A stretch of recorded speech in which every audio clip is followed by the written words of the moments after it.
Bem-vindos ao Lágrimas de Vingança. Eu sou Mariana Campos, e esta é a história do 81 grau aniversário do meu avô. Um aniversário com apenas 2 pessoas, mas que mudou a nossa família inteira para sempre. Numa casa tranquila, num bairro residencial de São Paulo, enquanto o resto da família escolhia um barzinho da moda, eu fui a única que levou um bolo para ele. E na manhã seguinte, tudo mudou. O vô Hélio estava sentado na sua poltrona velha de couro, sorrindo quando me viu, mas suas mãos tremiam enquanto ele tentava cortar a primeira fatia. Na mesinha lateral, bem ao lado do café dele, estavam os frascos de remédio para a pressão e para o coração. Um lembrete silencioso de que a saúde dele não andava nada bem. Ninguém mais apareceu. Nem meu pai, nem minha madrasta, a Vanessa, nem meu irmão mais novo, o Lucas, e nem mesmo a tia Beatriz. Estavam todos na grande inauguração do novo bar de uma amiga da Vanessa, na Vila Madalena. Quando liguei para lembrá-los, a Vanessa atendeu, rindo com música alta estourando ao fundo. É só o aniversário de um velho, e ele nem está se sentindo bem mesmo, disse ela. Qual é o drama? Estamos ocupados aqui. O Lucas gritou algo sobre bebida liberada e a ligação caiu. Desliguei, guardei o celular e me sentei ao lado do vô Hélio. Ele me olhou com olhos ternos. Obrigado por vir, Mariana. Você estar aqui significa tudo para mim. Acendemos as velas juntos e ele as apagou com um sopro fraco. A sala estava silenciosa, apenas nós dois dividindo aquele pequeno bolo de padaria. Ele não sabia o que a Vanessa tinha dito e eu não contei. No dia seguinte, tudo mudou. Se você já se sentiu ignorado pela sua própria família, ou foi o único a aparecer para alguém que precisava de você, clique no botão de curtir, se inscreva no canal e ative as notificações para nunca perder uma história como esta. Obrigada por ouvir. O dia seguinte começou com meu celular vibrando sem parar. Notificações do Instagram e Facebook se acumulavam, cada uma me puxando de volta para a noite anterior. Abri mesmo assim. Meu pai tinha postado uma foto em grupo na inauguração do bar. Ele, a Vanessa, o Lucas e a tia Beatriz, todos sorrindo sob as luzes neon com copos de gin erguidos. A legenda dizia: Noite incrível em família no novo Point, um brinde aos novos começos. A Vanessa repostou com emojis de coração e marcou metade das amigas dela. Melhor noite das meninas que virou noite em família, vivendo o melhor da vida. O story do Lucas era um clipe em câmera lenta dele, dançando com a legenda modo festa ativado. A tia Beatriz comentou embaixo do post da Vanessa: Queria ter ficado mais tempo. Na próxima eu fecho o bar. Eu encarei a tela até as imagens ficarem borradas. Eles pareciam felizes, despreocupados, como se o aniversário que passei sozinha com o vô Hélio nunca tivesse acontecido. Nenhuma menção a ele, nenhuma culpa, apenas luzes, música e outra noite perfeita. Eu sempre soube que eu era a excluída.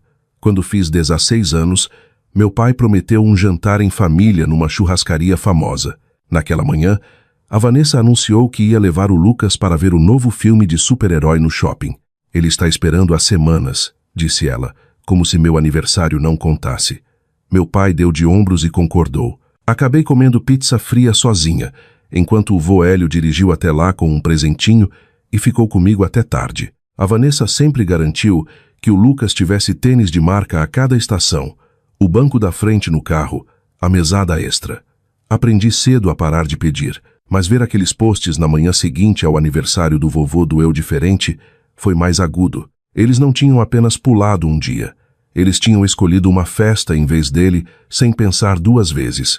E eu fui a única que percebeu. Peguei minhas chaves e dirigi direto para a casa do vô Hélio.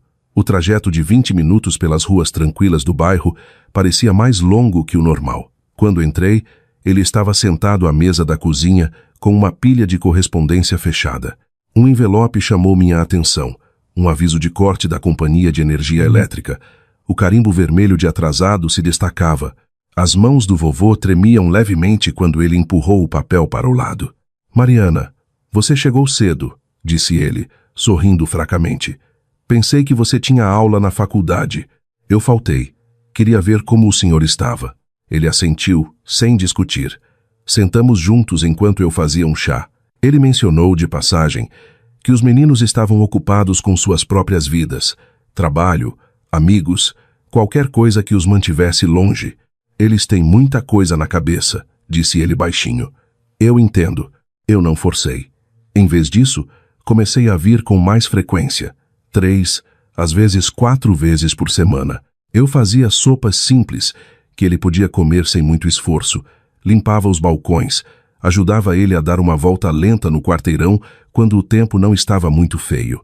A cada visita, eu notava pequenas coisas, o jeito como ele se movia mais devagar, como às vezes esquecia de tomar os remédios até eu lembrar, como a casa parecia mais fria, porque ele evitava ligar o aquecedor para economizar na conta de luz. Uma tarde, enquanto eu dobrava roupas na sala, ele me observou por um longo momento. Você é a única que ainda vem, Mariana disse ele suavemente. A única que arranja tempo. Parei com uma toalha nas mãos. Eu não vou a lugar nenhum, vô. Ele olhou para o colo depois de volta para mim. Quero fazer algo por você. Algo real antes que seja tarde demais. Meu coração apertou. Larguei a toalha. Talvez devêssemos olhar seus papéis. Garantir que tudo esteja organizado do jeito que o senhor quer. Ele pensou por um segundo. Depois assentiu. Sim, vamos fazer isso. Peguei meu celular e procurei pelo Dr. Marcelo Torres, o advogado que o vovô usou anos atrás para o testamento. Liguei e marquei um horário para a semana seguinte. O vovô me observou o tempo todo, com um sorriso pequeno e grato no rosto. Pela primeira vez em muito tempo, senti que estava fazendo algo que importava. Não apenas aparecendo, mas protegendo o que restava da única família que realmente me via. Alguns dias depois, cheguei à casa do vô Hélio mais cedo que o normal. Enquanto ele descansava na poltrona, abri silenciosamente a velha gaveta de madeira no armário do corredor, onde ele guardava documentos importantes. Era a mesma gaveta que ele apontou uma vez ao falar sobre suas coisas anos atrás. Dentro havia pastas rotuladas com uma letra caprichada. Roberto, negócios. Beatriz, casa, médico. Tirei a primeira. Um contrato de empréstimo de 8 anos atrás mostrava que o vovô emprestou ao meu pai R. 100 mil para abrir uma pequena empreiteira. O negócio faliu depois de 2 anos e o empréstimo nunca foi pago. Outra folha listava pagamentos que o vovô fez mesmo assim, mês após mês. Na pasta da Beatriz, encontrei notas fiscais de reparos no telhado depois de uma tempestade forte, 6 anos atrás. Quase R. 40 mil que o vovô cobriu sem hesitar.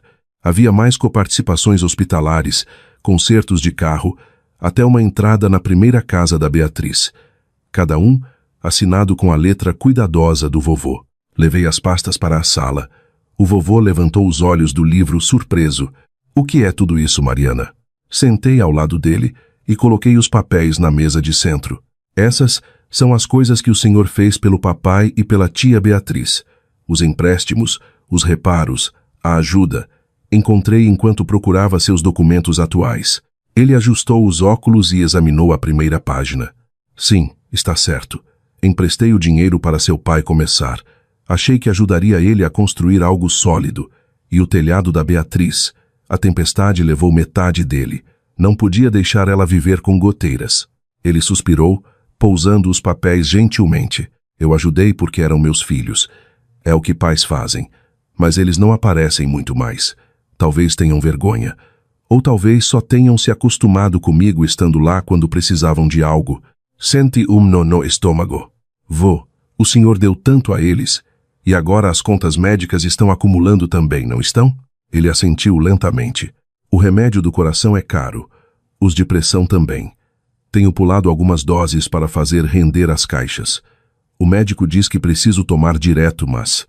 Ele parou, olhando pela janela para o quintal nublado.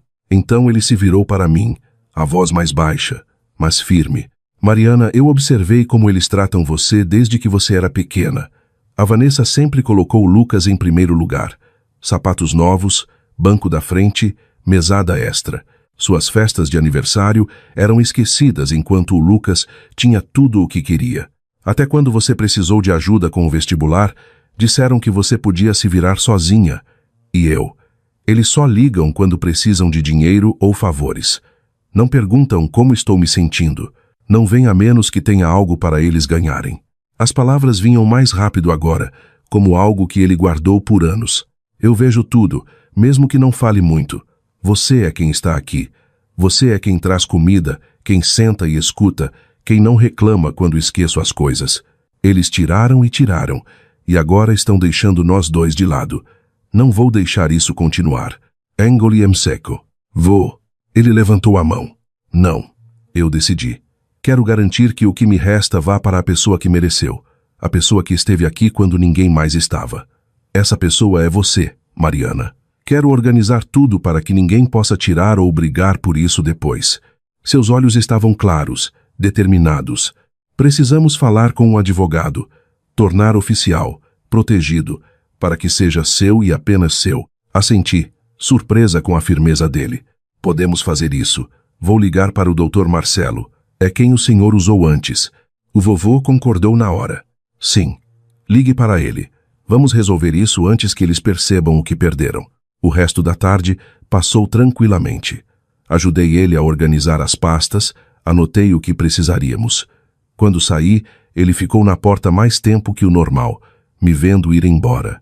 A semana seguinte chegou rápido. Peguei o vô Hélio no meu carro e dirigimos até o escritório do Dr. Marcelo no centro. O prédio era sóbrio e profissional.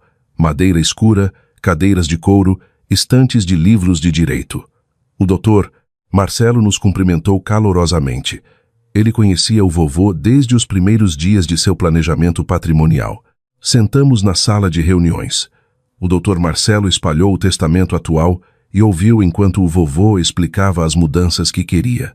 A sala estava quieta, exceto pelo arranhar da caneta no bloco de notas.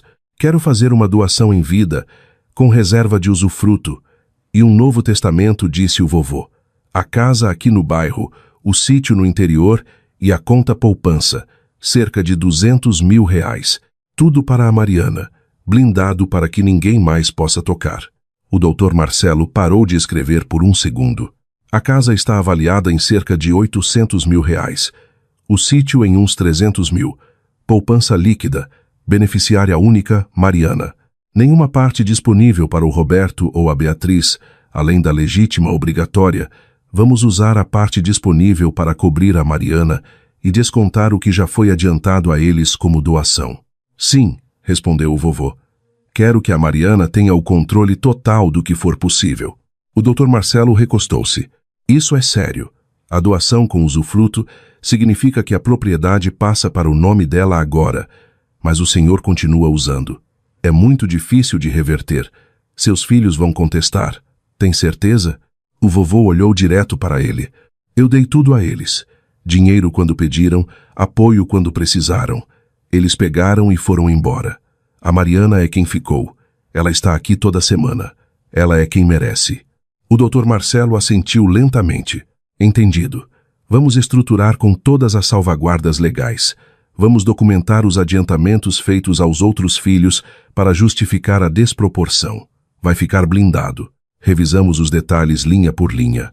O Dr. Marcelo explicou o processo no cartório, transferindo as escrituras.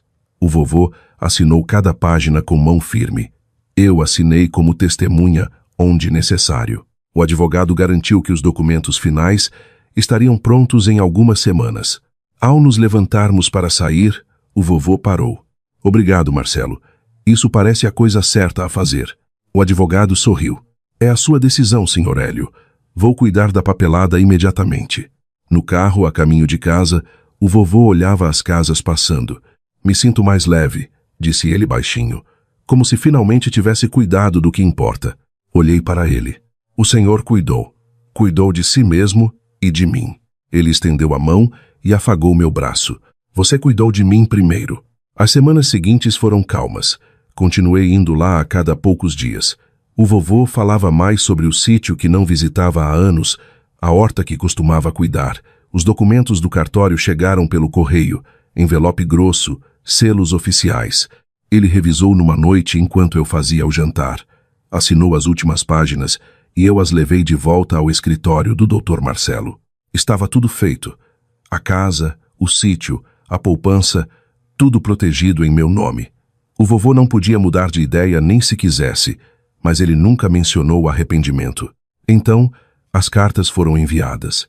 O Dr. Marcelo mandou notificações formais para meu pai e a tia Beatriz, informando sobre a reestruturação patrimonial e o adiantamento de herança já consumido por eles. Sem muitos detalhes, apenas o fato de que não havia mais bens a receber. Uma semana depois, as ligações começaram. Primeiro meu pai, depois a Vanessa, depois a tia Beatriz. Eles não perguntaram como o vovô estava, perguntaram por quê, e então disseram que estavam indo para lá. Eu sabia o que vinha a seguir. Eles chegaram todos de uma vez numa tarde de sábado. Carros parando em sucessão rápida na frente da casa do vô Hélio. O SUV do meu pai primeiro, Vanessa no banco do passageiro, Lucas atrás. O sedã da tia Beatriz parou logo atrás. Observei da janela enquanto desciam. Rostos fechados, sem sorris. O vovô estava na poltrona quando a campainha tocou. Eu abri a porta. Eles entraram em fila sem esperar convite. Meu pai liderando, Vanessa logo atrás, Lucas parecendo desconfortável, tia Beatriz cruzando os braços. Meu pai falou primeiro, voz baixa, mas cortante. Recebemos a carta do advogado. O que está acontecendo, pai? O vovô não se moveu da cadeira. Apenas olhou para eles, calmo. Eu fiquei ao lado dele. A Vanessa deu um passo à frente. Isso é ridículo. O senhor não pode simplesmente nos cortar desse jeito. Eu respondi antes que o vovô pudesse. Ele não cortou vocês. Vocês se cortaram no dia em que escolheram a inauguração de um bar em vez do aniversário dele. O maxilar do meu pai trincou. Foi uma noite. Estávamos ocupados. Você está fazendo parecer que o abandonamos. Vocês abandonaram, eu disse. Aquele foi o aniversário de 81 anos dele. Ele esperou o dia todo. Só eu apareci. Vocês estavam numa festa rindo, postando fotos. Nenhum de vocês ligou para dar parabéns. A tia Beatriz revirou os olhos. Íamos visitar na semana seguinte. Coisas acontecem. A vida é corrida. Corrida, repeti. É o que vocês sempre dizem. Mas não estavam muito ocupados para pegar o dinheiro dele por anos. Pai, você pegou 100 mil para aquela empreiteira que faliu e ele nunca pediu de volta. Tia Beatriz, ele pagou 40 mil para arrumar seu telhado depois da chuva. Contas de hospital, consertos de carro. Ele cobriu tudo. E agora vocês nem visitam quando ele está fraco, quando precisa de ajuda com os remédios para andar. Vocês só aparecem quando recebem uma carta dizendo que o dinheiro acabou. O Lucas se mexeu, olhando para o chão. Mana, você está exagerando. O vô tá bem. Somos família. Podemos resolver isso. A Vanessa cortou, voz subindo. Você não pode esperar que o mundo todo gire em torno dele. Temos trabalhos, vidas, responsabilidades. Não podemos largar tudo toda vez que ele faz aniversário ou se sente sozinho. Meu pai assentiu. Exatamente. Temos nossas próprias vidas. Não podemos estar aqui o tempo todo. Isso não significa que não nos importamos. A tia Beatriz acrescentou. Quando ele estava saudável, a gente vinha mais. Agora ele está fraco, é mais difícil. Mas isso não muda nada. Ele não pode nos punir por envelhecer. O vovô finalmente falou, voz quieta, mas clara. Não estou punindo ninguém. Só estou vendo as coisas com clareza. Vocês pegaram o que eu dei e seguiram em frente. A Mariana ficou. Ela é quem está aqui toda semana, sem desculpas. Ninguém respondeu de imediato. A sala se encheu de um silêncio pesado. Olhei para cada um deles. Vocês querem falar de família? Família aparece. Família não dá desculpas. Família não tira e depois desaparece quando é inconveniente. O vovô deu a vocês segundas chances, terceiras chances. E vocês retribuíram pulando o aniversário dele por drinks e música. Isso não é família. Isso é conveniência. Meu pai esfregou o rosto. Mariana, você não entende como é difícil lá fora. Estamos tentando. Tentando, eu disse. Tentando o quê? Lembrar dele só quando precisam de algo ou fingir que se importam quando o dinheiro some. O rosto da Vanessa ficou vermelho. Você está transformando isso em algo que não é. Nós o amamos. Só que a vida atrapalhou. A vida não atrapalhou, eu disse. Vocês escolheram deixar ela atrapalhar. E agora estão aqui porque estão perdendo algo. Não porque sentem falta dele. Não porque sentem muito. O Lucas finalmente falou, voz baixa. Você tá fazendo isso virar uma tempestade, mana. O vô tá bem. A gente pode consertar isso. O vovô balançou a cabeça devagar. Não tem nada para consertar. Eu fiz minha escolha. Está feito. Ninguém pediu desculpas. Ninguém disse que sentia muito pelo aniversário. Ninguém prometeu visitar mais. Eles apenas ficaram lá, desconfortáveis, com raiva, na defensiva. Meu pai olhou para o vovô. O senhor vai mesmo fazer isso? O vovô encontrou os olhos do filho. Eu não estou fazendo nada com vocês. Vocês foram embora há muito tempo. Eu só estou oficializando. A Vanessa bufou. Isso vai dar problema. Vocês sabem disso. O vovô não piscou. Problemas que vocês criaram, não eu. Eles foram embora logo depois. Sem abraços, sem despedidas, apenas passos pesados na varanda, portas de carro batendo, motores ligando. A casa ficou quieta novamente. Depois daquele dia, as consequências começaram a aparecer. Meu pai vendeu a casa de praia dele primeiro. Aquela que o vovô pagava o condomínio e o IPTU há anos para dar uma força. Ele anunciou na internet em um mês. Disse ao vovô pelo telefone que era por causa de despesas inesperadas. Mas nós dois sabíamos a verdade. Sem a ajuda mensal do vovô, a casa de praia virou um peso que ele não podia carregar. A venda foi rápida. Meu pai pegou o dinheiro, mas nunca mencionou visitar o vovô de novo. A situação da tia Beatriz foi pior. As parcelas da casa dela estavam atrasadas há tempos. O vovô costumava mandar um extra quando ela apertava, chamando de ajudinha. Agora essa rede de segurança tinha sumido. O banco mandou avisos, depois uma notificação de leilão. Ela tentou negociar, mas sem a herança com que contava, perdeu a casa. Mudou-se para um apartamento pequeno no centro. Soube por uma vizinha, não por ela. Ela não ligou para o vovô para explicar ou pedir desculpas. O Lucas mandou uma mensagem de texto algumas semanas depois do confronto. Ei, mana, vou ver o vô no fim de semana. Prometo. Ele não apareceu, nem naquele fim de semana, nem no próximo. Nunca. As redes sociais dele continuaram cheias de festas e tênis novos. A promessa era vazia, assim como o resto. Todas as manhãs, eu estava lá pelo vô Hélio. Chegava cedo, fazia o café do jeito que ele gostava, preto e sem açúcar, e entregava os remédios com um copo d'água. Fazia cafés da manhã simples, mingau de aveia, ovos mexidos quando ele tinha mais fome. Conversávamos sobre coisas pequenas, os passarinhos no comedouro, as notícias antigas do tempo de trabalho dele. Ele não reclamava muito. Parecia apenas grato. A casa parecia mais quente com a rotina. Eu limpava, dobrava a roupa dele, ajudava ele a ir até a varanda quando o sol saía. Ele se apoiava em mim mais a cada semana, mas seus olhos estavam mais claros, menos preocupados. Ele me disse uma vez, enquanto tomávamos chá, não me sinto mais sozinho. Isso vale mais do que o dinheiro jamais valeu. Sorri, embora minha garganta apertasse. O senhor não está sozinho, vô. Não enquanto eu estiver aqui. Ele assentiu devagar. Eu sei. E isso é o suficiente. A saúde dele declinou constantemente. As visitas médicas aumentaram. A dose do remédio do coração subiu. Alguns dias, ele ficava na cama por mais tempo. Eu ajeitava os travesseiros, lia o jornal em voz alta quando os olhos dele cansavam, segurava sua mão durante as tardes silenciosas. Ele nunca perguntou sobre os outros, nunca tocou no assunto do testamento ou das cartas. Ele apenas focou nos dias que tínhamos. Alguns meses depois, o vô Hélio começou a apagar mais visivelmente. A respiração ficou mais curta. O médico disse que era hora de se preparar. Mudei para o quarto de hóspedes para poder estar lá à noite. Mantínhamos as cortinas abertas durante o dia para que ele pudesse ver o quintal. Ele dormia mais, falava menos, mas quando estava acordado, olhava para mim com os mesmos olhos ternos daquele aniversário. Uma manhã, ele não acordou. A casa estava imóvel. A luz do sol entrava pela janela sobre sua poltrona vazia. Ele partiu em paz em casa, do jeito que queria, quieto, cercado pela pessoa que ficou. Os dias após a partida do vô Hélio foram silenciosos de um jeito que eu não esperava. A casa não parecia vazia. Parecia que estava esperando eu decidir o que viria a seguir. Organizei tudo sozinha. Um velório pequeno na capela local, apenas alguns vizinhos que o conheciam há décadas, sem multidão, sem discursos, apenas pessoas que realmente apareceram.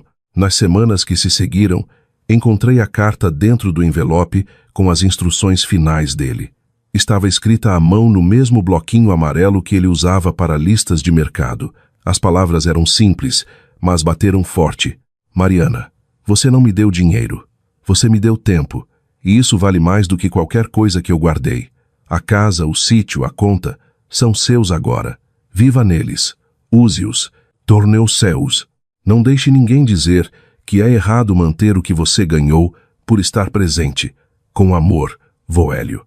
Li 2 vezes, sentada à mesa da cozinha onde costumávamos tomar café. As lágrimas vieram, mas não eram pesadas. Eram de alívio. Dobrei a carta e coloquei no bolso. Ficou lá por meses. O legado tornou-se meu oficialmente.